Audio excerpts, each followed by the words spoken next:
Hello? Why you are not answering?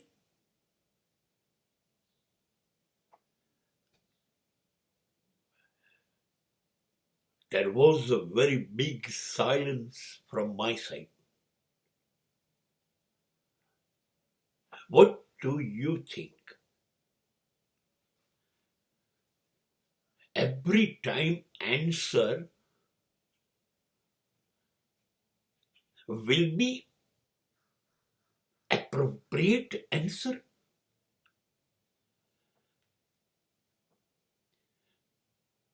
When you are not giving answer,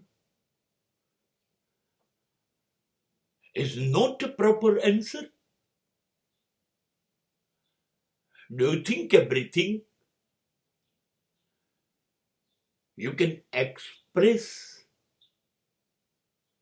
by words only? But I believe words are the biggest stupidity. Possibilities are there when you are going to use the words. Most probably, you will create confusion. You will invite crisis. You will create difference of opinion. Then why to answer in the words? Your silence or your smile can be a very good answer also. મારા માટે તો બહુ જગ જાહેર ફરિયાદ છે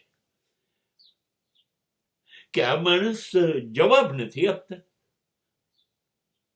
મળતા નથી, phone ઉપાડતા નથી, સંદેશાઓ વાંચતા નથી. હા, આવું બને છે.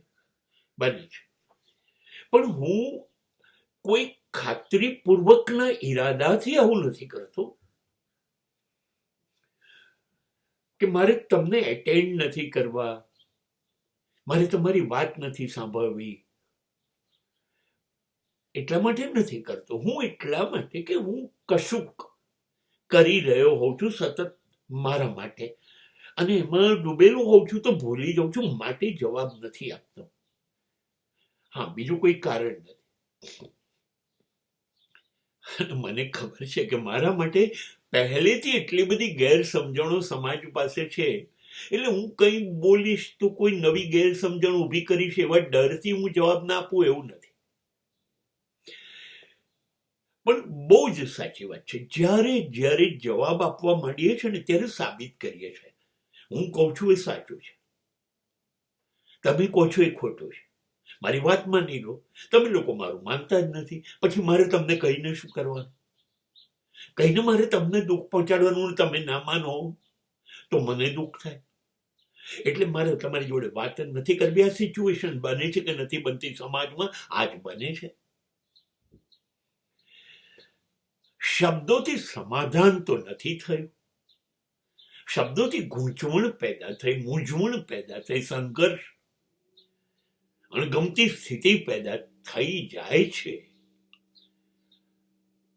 શબ્દોએ તિરાડ પાડી છે.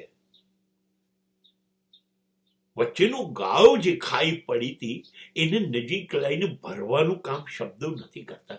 ના આપો જવાબ તો ચાલી જશે, તો એટલી જ ફરિયાદ રહેશે, યાર તમે જવાબ નથી આપતા.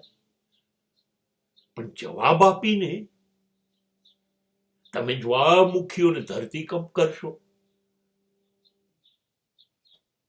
એટલે એવા સંજોગોમાં જવાબ ન આપો તો ચાલે.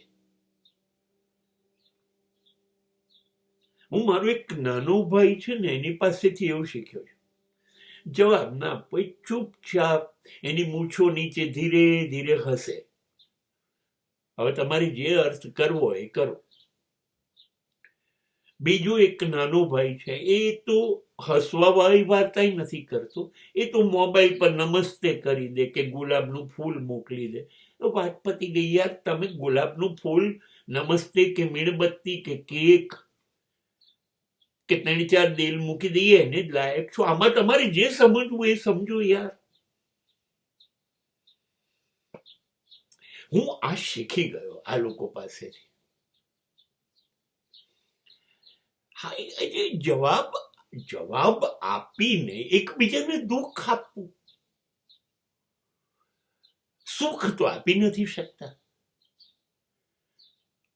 તો પછી દુઃખ આપવા માટે શા માટે શબ્દોનો ઉપયોગ કરવો? અને એ શબ્દો જ્યારે બોલો છો ત્યારે ચહેરા ઉપર ભાવ આવી જાય છે. એવા જ, અને એ બધું વર્તનમાં પણ આવે છે. અને આ જ વસ્તુઓ, શબ્દો પાછી નફરત પેદા કરશે. નજીક તો લાવતા નથી શબ્દો, એકબીજાથી દૂર લઈ જશે. શું કામ છે? સો આઈ થિંક સો કે ઘણી વખતે જવાબ ન આપવો એ સંબંધોને મજબૂત કરશે. અને જવાબો આપ્યા પછી આ જવાબ છે એ બાબતમાં સંબંધો ગૂંચવાશે, મૂંઝાશે.